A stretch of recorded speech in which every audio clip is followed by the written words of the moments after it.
Bonjour à tous, enchantée, je m'appelle Ayaka et aujourd'hui j'aimerais vous présenter ma destination, Shikoku, à l'île de Shikoku du Japon. Et voilà, je commence. Alors, encore, je m'appelle Ayaka et je suis japonaise. J'habitais au Japon et en France aussi. Et je travaille dans le tourisme du Japon depuis 10 ans. Et 7 ans à Tokyo et 3 ans à Shikoku maintenant. Et au fait, je suis aussi créatrice de contenu touristique. Donc, je travaille avec des MO locaux aussi. Et je suis guide francophone et anglophone également. Et pourquoi me choisir comme partenaire DMC? Et comme je suis spécialiste de tourisme du Japon, surtout pour les francophones, je pourrais vous présenter des itinéraires intéressants pour les francophones en intégrant des activités locales. Voilà. Et je vous présente notre agence de voyage, Shikoku Tours. En fait, c'est une jeune agence. Et on travaille donc depuis 2011 pour B2C et depuis 2021 pour B2B. Et nous sommes une petite équipe, moins de 15 personnes, mais en ce moment, ventes annuelles sont à 100 millions de yens en ce moment, donc c'est pas mal en ce moment. Et j'aimerais vous dire, nous sommes une seule agence spécialisée de voyage sur l'île de Shikoku et la région de Setouchi. Et en fait, nous sommes vraiment une équipe de professionnels dans le domaine du tourisme à Shikoku parce qu'il y a des employés qui travaillent dans le domaine du tourisme à Shikoku pendant, par exemple, plus de 20 ans ou 30 ans. Donc, c'est une équipe de spécialistes. Et nous sommes aussi multilingues, donc nous sommes francophones, anglophones, germanophones, et il y a une chinoise également. Donc, n'inquiétez pas pour les guides francophones, anglophones, germanophones. Voilà. Et si vous avez des clients anglophones, germanophones aussi. Et notre circuit, en général, ça c'est avec des activités sportives, par exemple vélo, randonnée, SAP, kayak et canoë, etc. Et il y a des expériences culturelles et ateliers traditionnels aussi. Et je vous présente plus tard dans notre itinéraire. Et notre agence est membre de Adventure Travel Trade Association, donc ATTA. Nous sommes membres de ça. À propos de Travel Life, en fait, nous sommes partenaires de JTB GMT, une grande agence japonaise qui est la première agence certifiée Travel Life au Japon. Nous organisons des formations de guides aussi. Et nos qualifications engagées sur le tourisme durable, c'est donc GST, SD et Libre Trace. Nous respectons le niveau international pour le tourisme durable. Ensuite, je vous présente nos produits et styles du circuit. En fait, nous avons plus de 80 circuits à Shikoku. Et en général, la période d'une journée a environ 10 jours. Mais ça dépend des clients, c'est allongeable. Et notre client, ils sont en général individuels ou petits groupes maximum 8 personnes. Et normalement, on utilise une voiture privée avec un guide. Et en fait, Shikoku, il est difficile de voyager sauf voiture, donc nous utilisons une voiture privée. Et notre circuit, c'est 100% sur mesure et arrangeable, donc c'est comme vous voulez. Et notre clients, ils sont en général de classe moyenne à supérieure. Et nous, en tant qu'équipement, nous avons environ 20 vélos électriques. Et ce sont les chez Specialized. Donc, on peut on peut dire c'est le meilleur vélo dans le monde entier. Et au fait, c'est le vélo électrique, mais ce n'est pas alors facile à pédaler, même les personnes âgées. Voilà. Et nous avons une voiture d'assistance cycliste aussi. Donc, au fait, comme la photo, en général, nous organisons beaucoup de circuits avec la route de Shimanami Kaido en faisant avec l'activité de vélo. Mais ce n'est pas difficile avec ces vélos électriques et la voiture d'assistance. Ensuite, je vous présente les 10 raisons d'envoyer vos clients dans mon pays, et donc en ce moment, Shikoku, Japon. Le premier, d'abord, belle nature.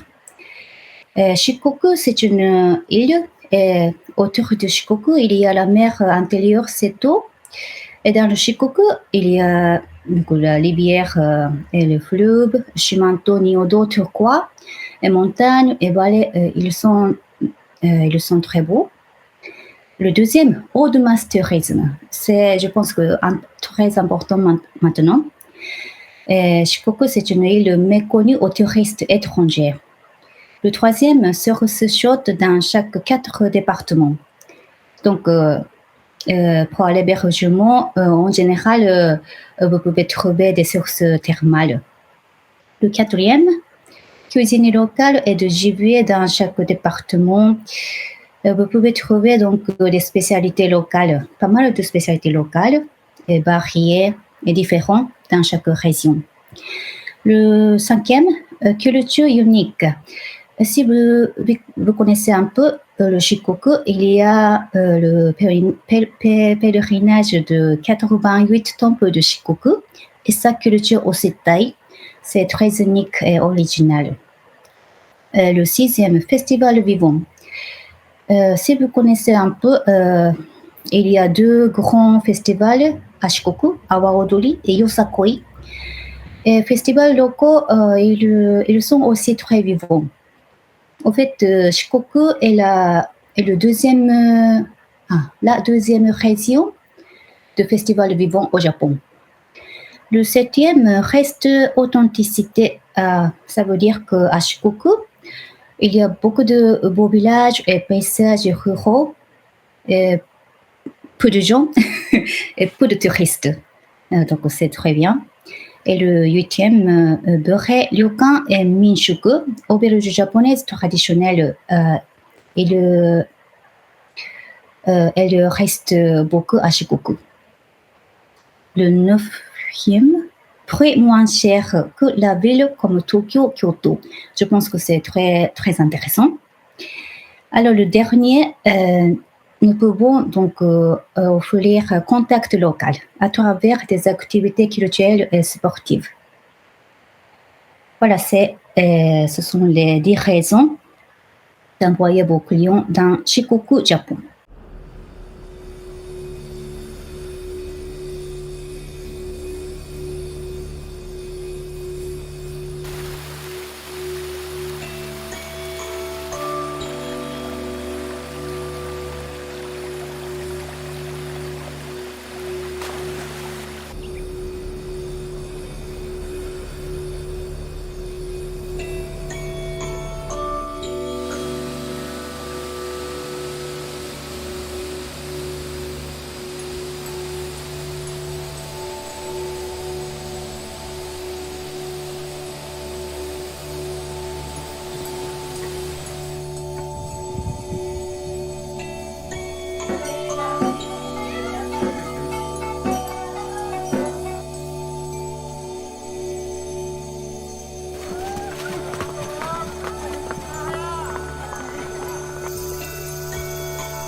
Et à propos de Shikoku Japon, ce qui est célèbre, c'est d'abord Shimanami Kaido, la route de Shimanami Kaido où on peut faire du vélo. Et ensuite, le pèlerinage de 88 temples de Shikoku. Et Naoshima, c'est l'île d'art et danse Awa-Odori. Et ce sont les 4 célèbres choses à Shikoku. Et je vous présente ensuite des choses méconnues, mais très intéressantes pour les francophones.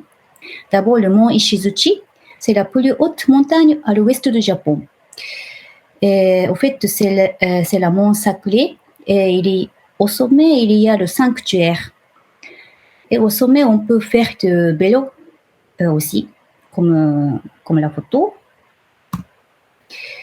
Ensuite, le mont Tsurugi et la vallée Iya.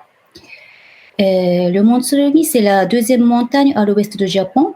Et vallée Iya, ce sont ses environs.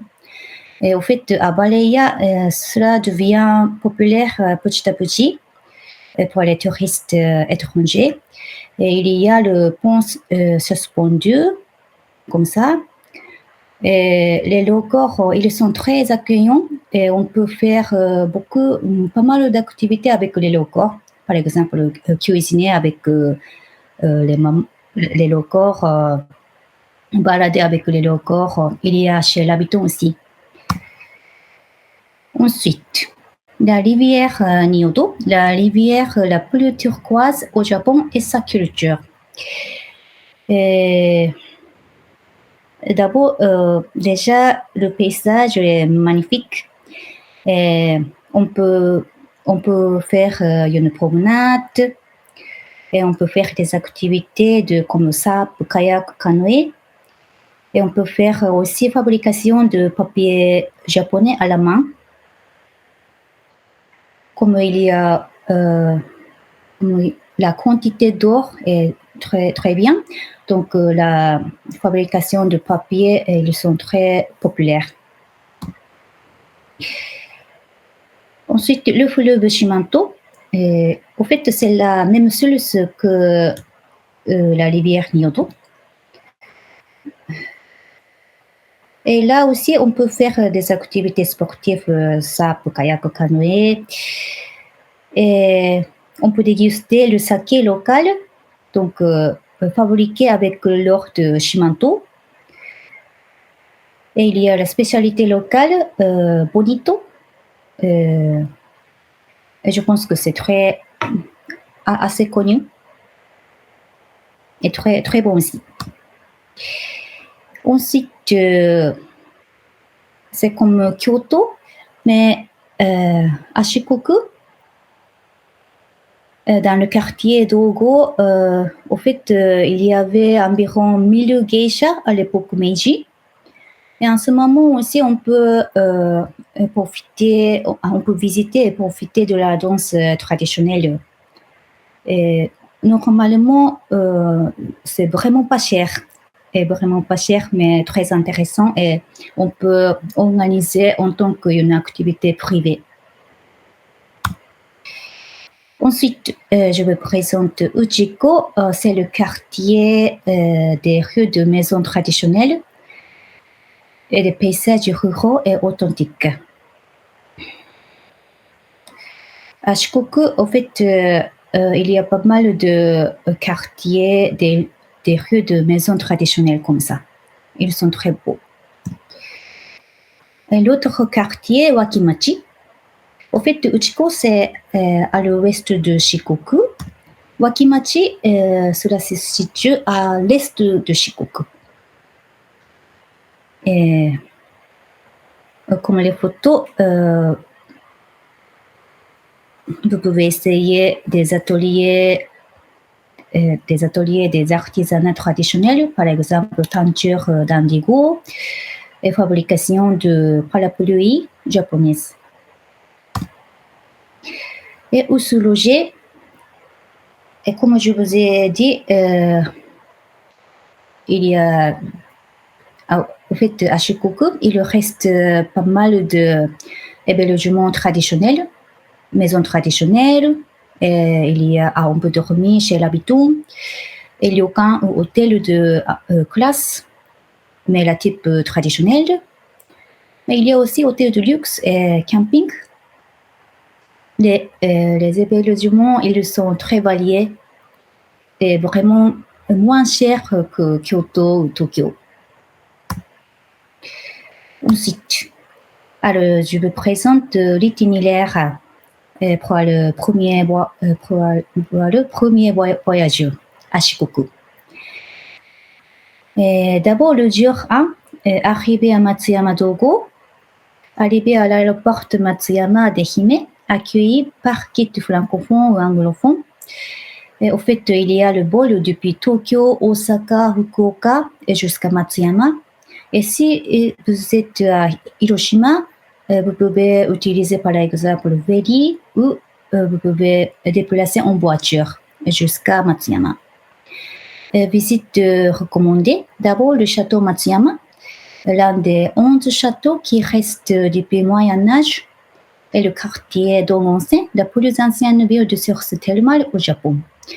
Au fait, d'Ongonsen Honkan, un bâtiment principal de d'Ongonsen, c'est le modèle de voyage de Chihiro, Ghibli. Activité recommandée, si vous aimez bien, vous pouvez faire une cérémonie du thé dans la maison de jardin du château Matsuyama. C'est activité originale de notre agence. Dégustation des sakés locaux dans l'ancienne brasserie de saké. Et en tant que spécialité locale, j'aimerais vous présenter taimeshi, riz cuit avec la dorade, c'est le style du nord de Shikoku, ou le bol de riz avec des tranches de dorade à la sauce spéciale, c'est le style du nord de Shikoku. Et en tant qu'hébergement, donc vous pouvez choisir ryokan, auberge traditionnelle ou hôtel moderne, mais en tout cas avec le bain de source thermale. Option de soirée, dîner à la maison de geisha avec le spectacle de la danse traditionnelle. Voilà. Et ce sont les images d'hébergement. Ryokan avec la source thermale et hôtel moderne avec la source thermale. Et vous pouvez choisir de classe moyenne à supérieure. Le jour 2, ce jour, nous allons faire du vélo sur la Shimanami Kaido. Et donc, activité recommandée, c'est balade à vélo sur Shimanami Kaido, l'un des plus célèbres routes de vélo dans le monde. Et vous pouvez essayer bateau de croisière dans le courant rapide. Sur la mer intérieure où les pilotes japonais, Murakami Kaizoku, ont navigué à l'époque. Pour le déjeuner, spécialité locale, c'est kaisendon bol de riz avec des tranches de poisson. Au fait, comme il y a le courant rapide, les poissons ils sont très délicieux. Activité au choix dans l'après-midi, par exemple, vous pouvez visiter au sanctuaire Oyamazumi, gardien général du Japon, qui équipe de musée au trésor où est préservé environ 80% des armes dessinées comme trésor national et biens culturels importants. Ou bien randonnée ou sap, kayak, etc. sur la mer intérieure selon votre intérêt. On rentre à Dogo en voiture et nuit dans le même hôtel que jour 1.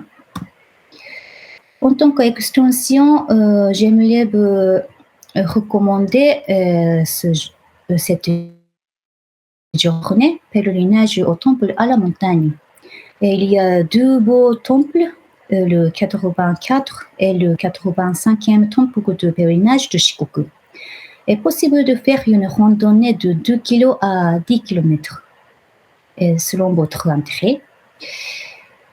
Et en tant qu'option, ajoutez de visiter le site pittoresque Furuiwaya Vieux Rocheux dessiné au niveau national et profite d'une source thermale après la randonnée. C'est aussi très bien. Et pour le déjeuner, spécialité locale, par exemple, buffet des légumes à la montagne ou spécialité nouilles soba de Faison. Ou bien on peut emporter une boîte de déjeuner, bento, et on peut le manger en chemin de pèlerinage. Le jour 3, on va visiter Uchiko, au village d'artisanat.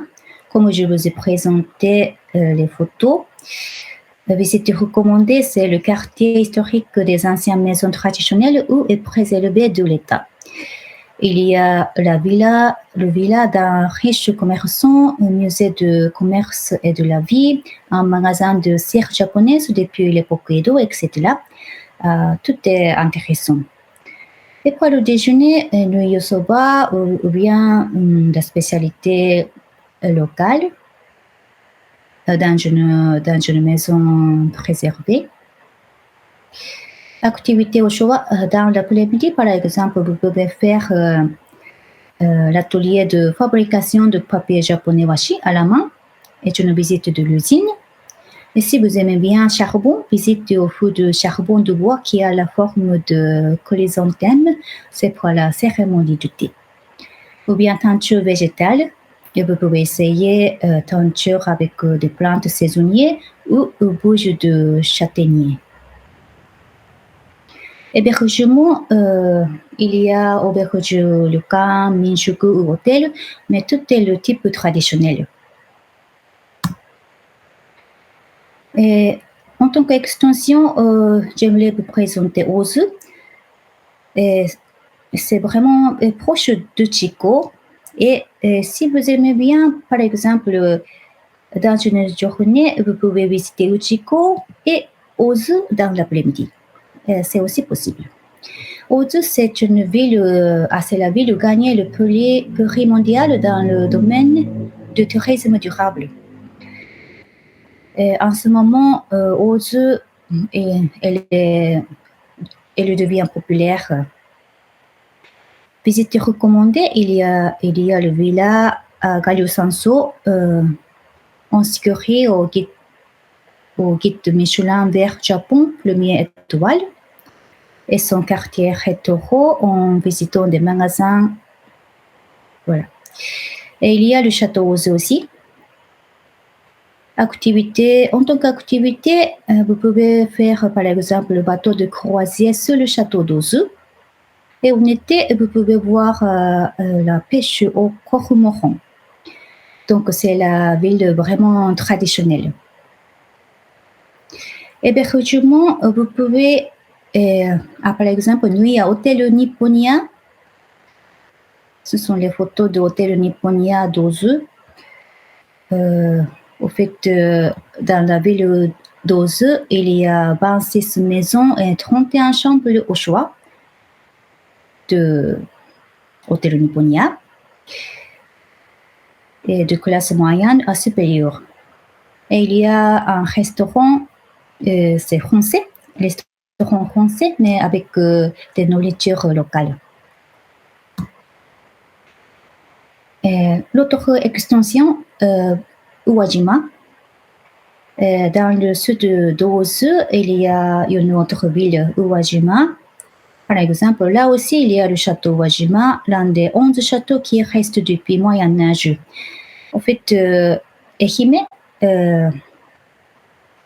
à l'ouest de Shikoku, le département Ehime, c'est un seul département qui a deux châteaux parmi 11 châteaux qui restent depuis Moyen-Âge.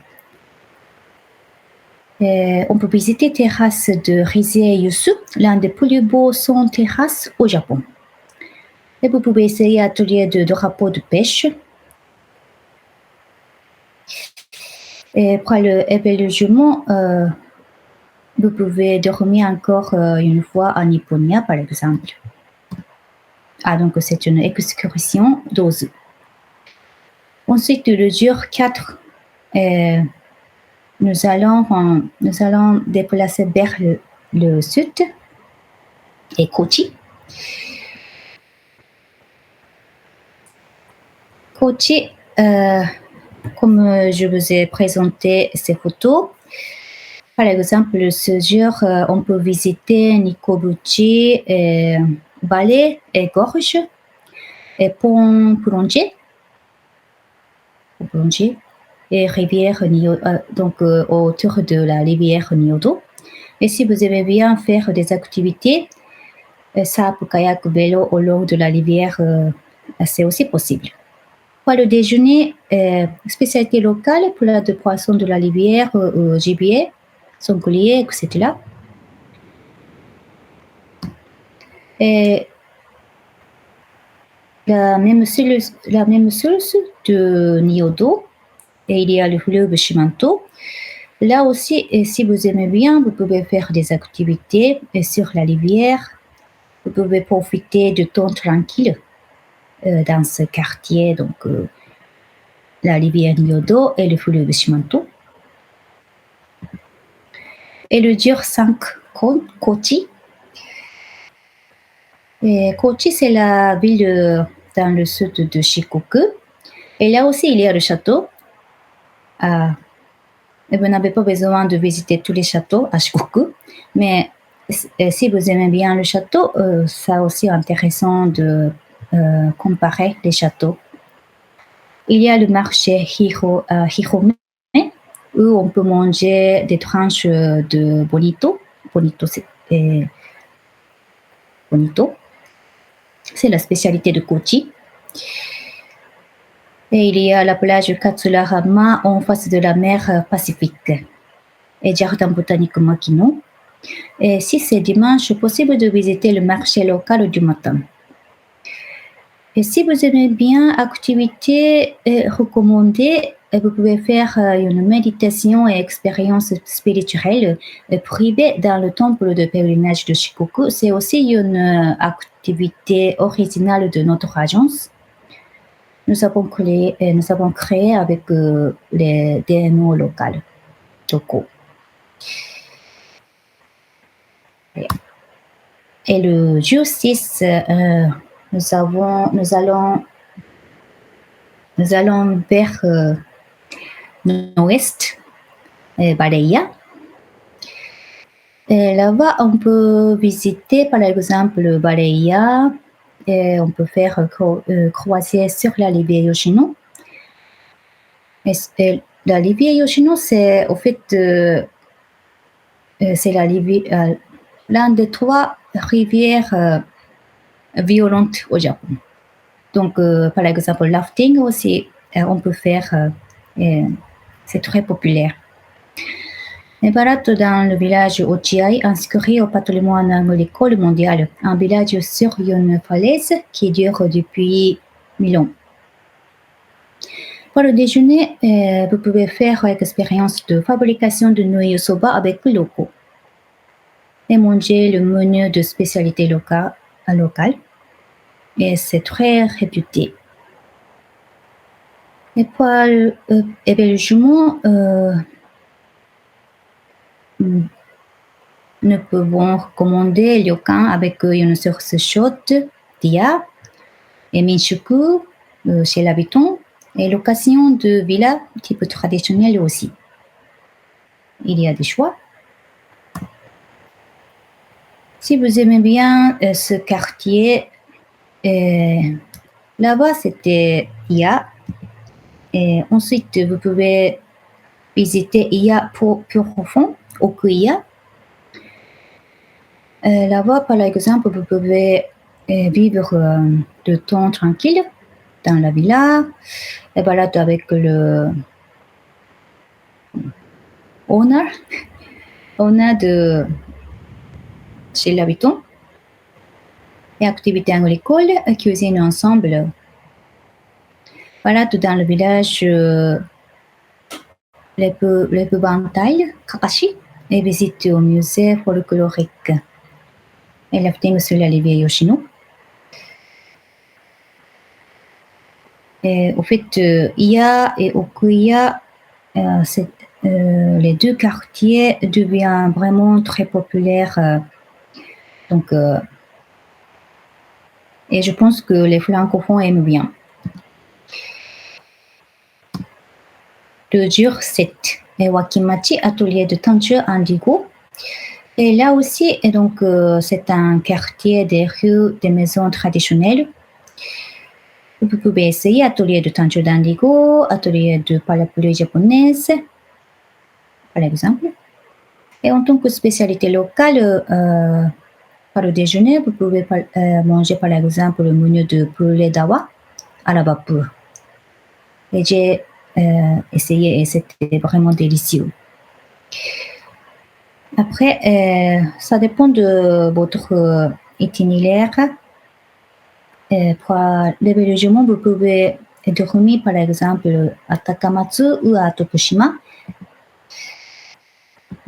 Si vous allez à Tokushima, par exemple, vous pouvez vous pouvez visiter Awa Odori Kaikan et vous pouvez regarder un spectacle de danse Awa Odori, et petit musée d'histoire, et le musée de Ningyo Jewelry, poupées traditionnelles.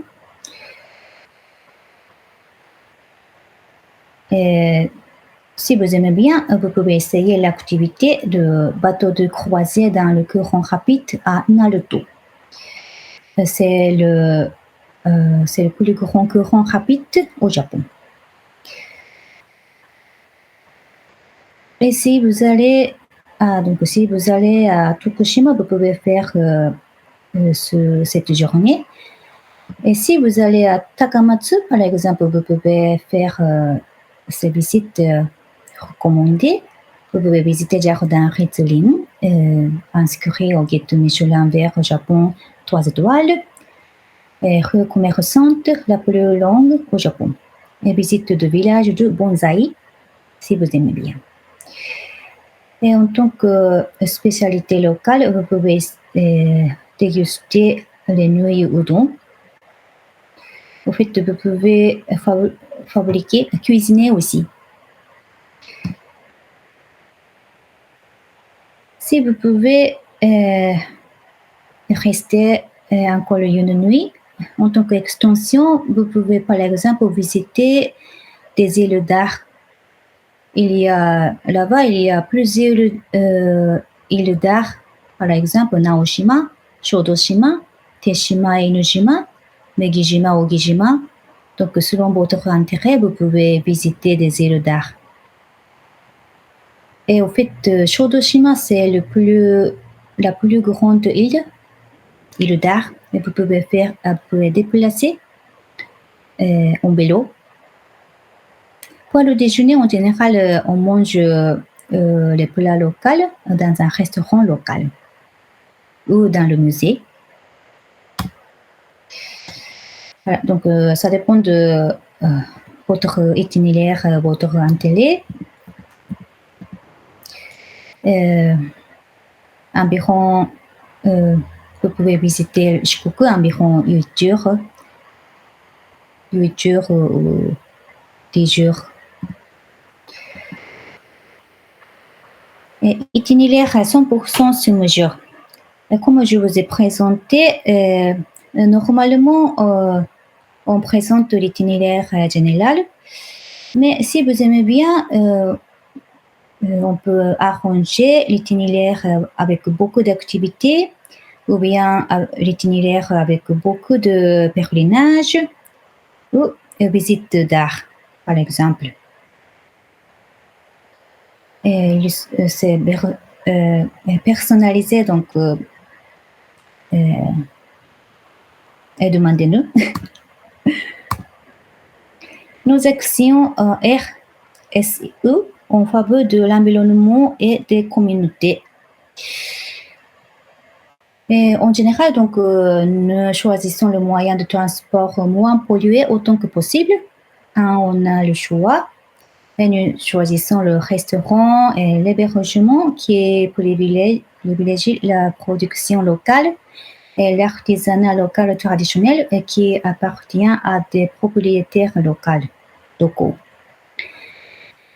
Et ce qui est intéressant, c'est que peut-être avec les départements locaux, nous nous engageons à la formation de guides locaux au niveau international sur le certificat de tourisme durable comme GSTC Livre Trace Japan, WAFA, premier secours en extérieur, etc. Et nos circuits stimulent les économies et les emplois locaux. Et en fait, nous offrons des bouteilles d'eau réutilisables et des serviettes locales d'Imabari, la meilleure serviette de qualité au Japon, à nos clients dès leur arrivée. Alors, ensuite, les meilleures saisons pour visiter Shikoku. Et si vous savez un peu le Japon, le printemps et l'automne, ce sont les deux meilleures saisons à visiter parce que le printemps, on peut profiter des cerisiers et l'automne, les feuilles d'automne. Les paysages sont vraiment très beaux et voilà.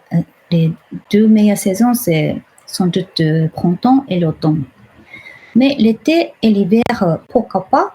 Parce que d'abord l'été, on peut faire toutes les activités. Et l'hiver, on peut profiter d'onsen. Et à Shikoku, le climat est doux, donc normalement il ne neige qu'aux montagnes. Et donc vous pouvez visiter les sites avec le climat doux et possible de faire du vélo et la randonnée même en hiver. Et bien sûr, l'été et l'hiver, moins de touristes et moins cher. Et si vous aimez bien des activités, vous pouvez venir à. Nous pouvons recommander d'avril au début de novembre. Si vous aimez faire des activités plutôt sur la rivière, à la mer, etc. Et sinon, si vous voulez faire vélo, randonnée, toutes les saisons sont possibles, sauf une partie de montagne. Et pour les activités, pour les ateliers traditionnels ou culturels, tout le temps possible. Et on sait aussi tout le temps possible. Et si vous aimez bien voir les festivals, l'été et l'automne, c'est une deux saisons festives. Et les infos administratives, visa, vaccin, etc. Et n'inquiétez pas, visa et vaccin, d'abord. J'ai noté notre l'assurance de voyage. En général, nous incluons l'assurance de voyage pour notre client. Mais en fait, une chose importante, c'est qu'il n'y a pas l'assurance de l'annulation de voyage au Japon. Donc, si vous voulez intégrer l'assurance de l'annulation de voyage, s'il vous plaît, chercher en France, chez vous. Alors, c'est les avis. Et vous pouvez, si vous cherchez Shikoku Tours sur Google, vous pouvez trouver notre avis. Et en fait, en ce moment, tout est 5 étoiles. Donc, merci beaucoup. Allez, pour nous contacter, s'il vous plaît, envoyez un message directement à sakamoto@shikokutours.com. Et vous pouvez me contacter via WhatsApp également. Alors, n'hésitez pas. Alors, nous avons hâte de vous rencontrer et vous connaître. Merci beaucoup.